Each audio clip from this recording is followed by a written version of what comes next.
Good morning dear students. This video is for class 10, subject science, chapter number 10, reflection and diffraction, and this is lecture number 9, part 1. And this video is regarding the solutions of NCERT in-text questions of chapter number 10.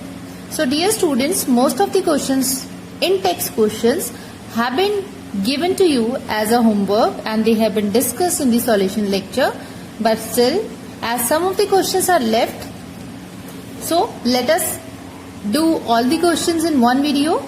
We will quickly do the questions from this chapter. So let us begin with the first question. So dear students, as you can see that at page number 168, the first in-text question of the chapter is define the principal focus of a concave mirror. So dear students, as we have to define the principal focus of a concave mirror, so dear students, principal focus is this. And how we can define it? We can say that all the incident light rays parallel to principal axis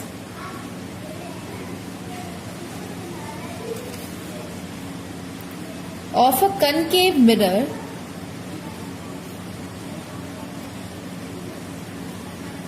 they converge to pass through a point on principal axis which is called the principal focus of a concave mirror. So dear students, principal focus is the point on the principal axis where all the light rays coming parallel to the principal axis, they converge. All the light rays converge at principal focus. Question number 2 is, the radius of curvature of a spherical mirror is 20 centimeter. What is its focal length? So dear students, we all know that the radius of curvature and the focal length of the spherical mirrors, they are related, that R is equal to 2F. We can also write F is equal to R by 2. So if R is 20 centimeter, then F will be 10 centimeter. The next question is, name a mirror that can give an erect and enlarged image of an object. So dear students, the mirror which can give an erect and enlarged image of an object is concave mirror, because concave mirror gives the erect and enlarged image of an object when the object is placed between the focus and the pole of the mirror. But the other spherical mirror, which is convex mirror, always gives erect but diminished images, and that is why the mirror that can give erect and enlarged image is concave mirror. Question number 4 is, why do we prefer a convex mirror as a rear view mirror in vehicles? So the reason behind using convex mirror as a rear view mirror is, first, that it gives an erect image. Second, it gives smaller image, because of which the mirror is able to provide larger field view, so that it will be easier for the driver to manage and drive well. Next question is at page number 171, and the question is, find a focal length of a convex mirror whose radius of curvature is 32 centimeters. So dear students, as the radius of curvature is 32 centimeter, then F will be R by 2, as we know the relation between the F and R. So the value for the focal length will be 16 centimeter, and it will be positive in nature because the focal length or the principal focus of a convex mirror lies behind the mirror. So this distance will be positive.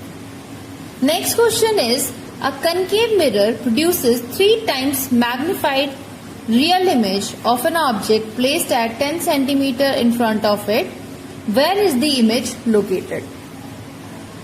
So dear students, here we have been given the object distance, which is 10 centimeter, and we all know that according to the sign convention, the U or object distance should be minus 10 centimeter.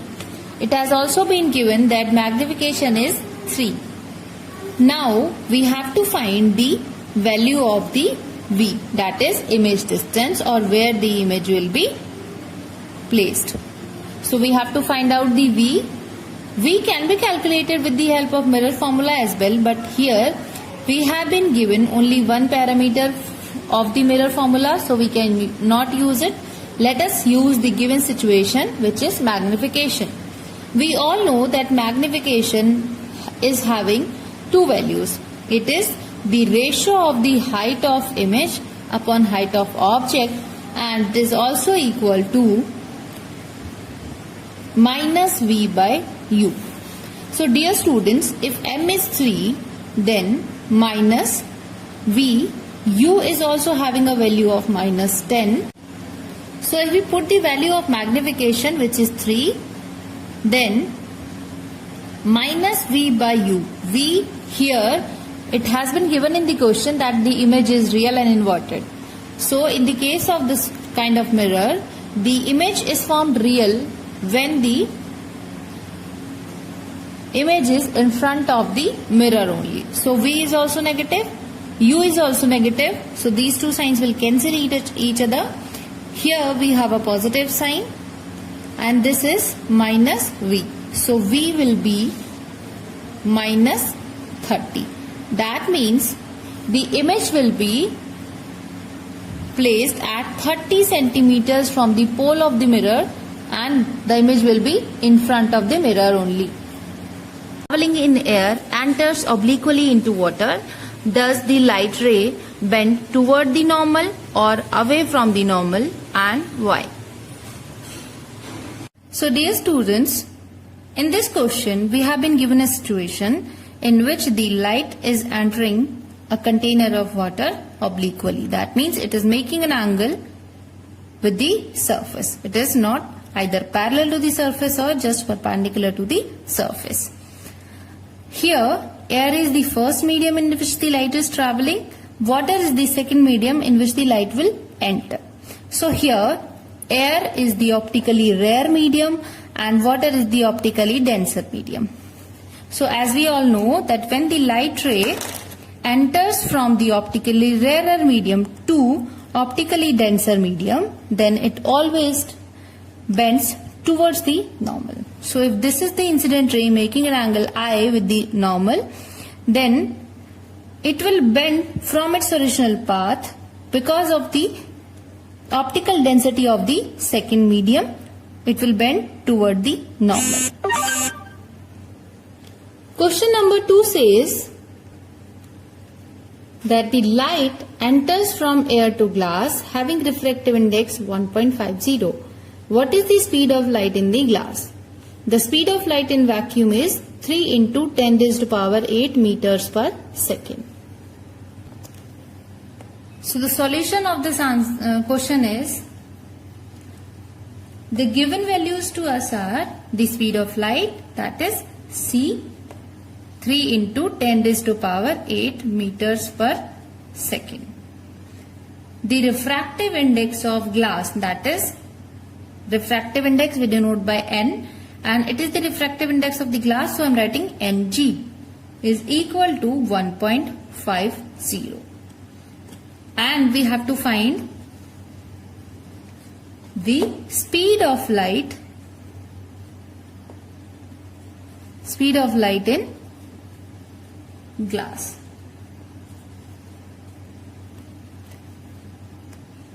So to obtain the speed of light in glass, let us see the solution. Because refractive index of a medium can be written as the speed of light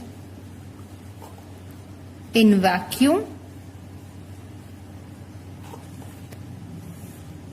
upon the speed of light in medium. And here what is the medium? Here the medium is glass.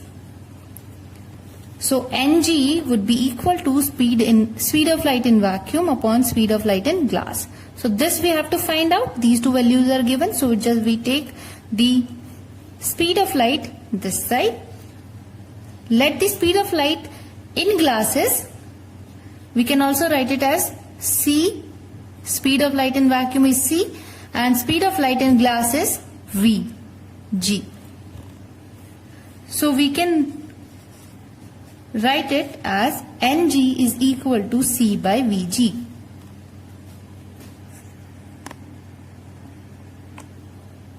As we have to calculate the Vg, take Vg this side, we can write it as C by Ng. Now let us put the values. C is 3 into 10 raised to power 8 meters per second and Ng is 1.50. So dear students, we can also do it 3 into 10 raised to power 8, and if we remove the decimal of this, then we can also multiply here 100 and we can write it as 150. So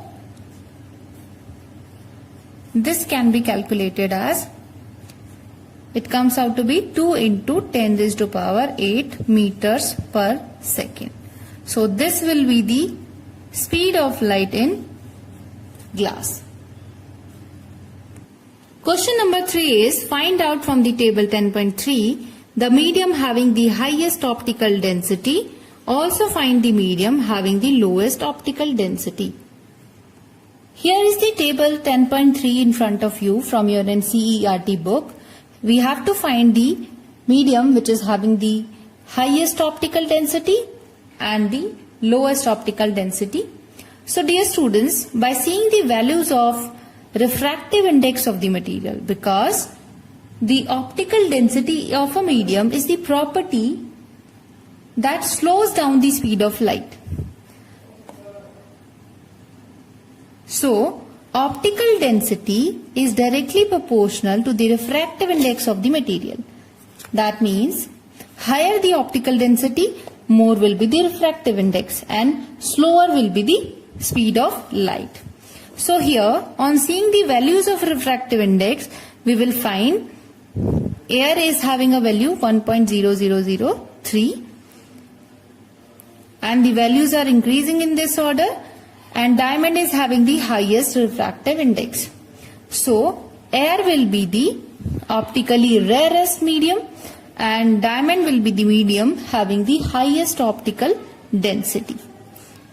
So the speed of light will be slowest in diamond and will be higher in air. Dear students, question number 4 is, you are given kerosene, turpentine and water. In which of these does the light travel fastest?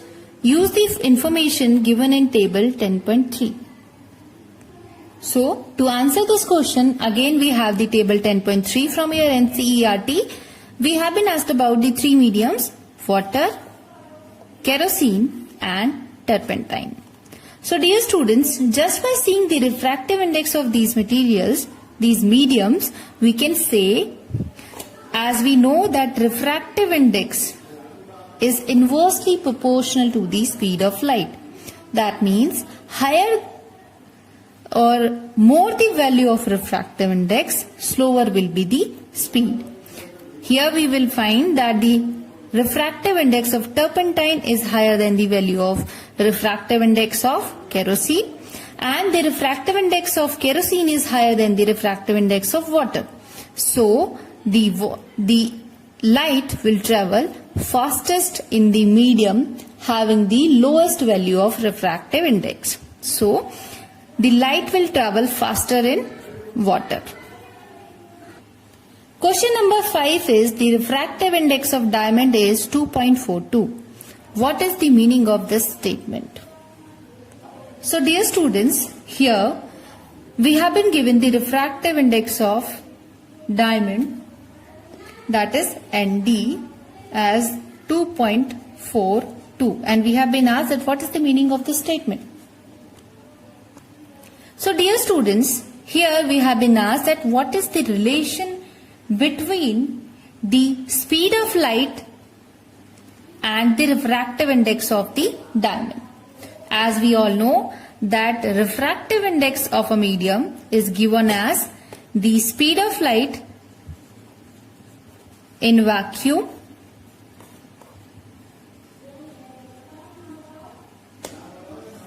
upon the speed of light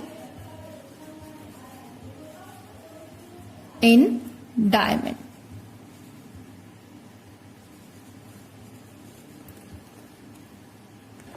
So, 2.42 is equal to the speed of light in vacuum, that is C upon speed of light in glass. So, in diamond. So, that can be written as Vd. The unknown value is Vd. So, Vd can be C by 2.42. This can be written as, so here we find the relation between the speed of light in diamond and the speed of light in vacuum. So we can say that the speed of light in diamond will be 1 upon 2.42 times the speed of light in vacuum.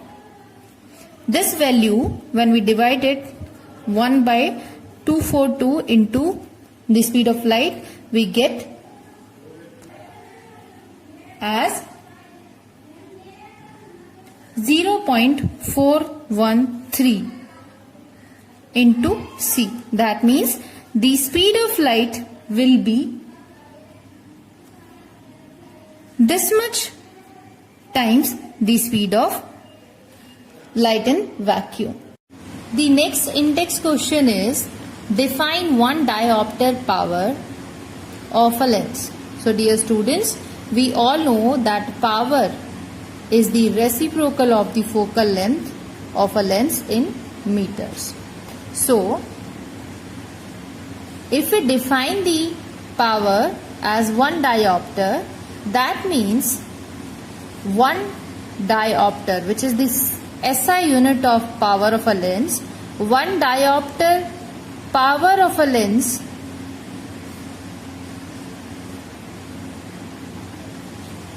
then we can define it as the power of a lens will be 1 diopter if its focal length is 100 centimeter or 1 meter. If the focal length of a lens is 100 centimeter or 1 meter, then the power of lens will be called as 1 diopter. The next question is, a convex lens forms a real and inverted image of a needle at a distance 50 centimeter from it. Where is the needle placed in front of a convex lens? If the image is equal to the size of object, also find the power of the lens. So dear students, here we have been provided V, which is 50 centimeter, M as 1. What is the formula for magnification? It is H dash upon H, which is equal to 1. But it has been told in the question that the image formed is real and inverted. So if it is inverted, H dash will be negative. That means the magnification is -1. If so, the other formula for magnification is V by U. Put the value of magnification here. What is the value of V? 50 U. So here U will be minus 50. Now as we have V and U, we can find out F with the help of lens formula. What is lens formula? 1 upon F is equal to 1 upon V minus 1 upon U. Let us put the values. 1 upon V, 1 upon 50 minus 1 upon U, which is also minus 50, which will be 1 upon 50 plus 1 upon 50. And what is it? The LCM comes out to be 50, 1 plus 1. So it is 2 by 50. So the focal length will be 50 by 2, which is 25 centimeter. So the focal length of the lens is 25 centimeter. We can calculate the power of the lens now, which is 1 upon F in meters. As this value is in centimeters, let us convert it into meters. So we'll have to multiply it with 100, because it will be divided here. When it turns up, the 100 will come here, and we will get upon 100 over 25. So this cancels out as 4, and you get the power of the lens as 4 diopter, which is plus. Next question is, find the power of a convex lens of focal length 2 meters. So dear students, we have been given the focal length as 2 meters. As this is a concave lens, focal length will be negative in nature. Now calculate the power, which is equal to 1 upon F in meters. So put the value of focal length. You will get minus 0.5 diopters. So this will be the power of the lens having focal length 2 diopter. So dear students, this was the solution video for the NCERT in-text questions. Now you can watch the lecture number 9 part 2, which is having all the NCERT exercise question solutions of this chapter.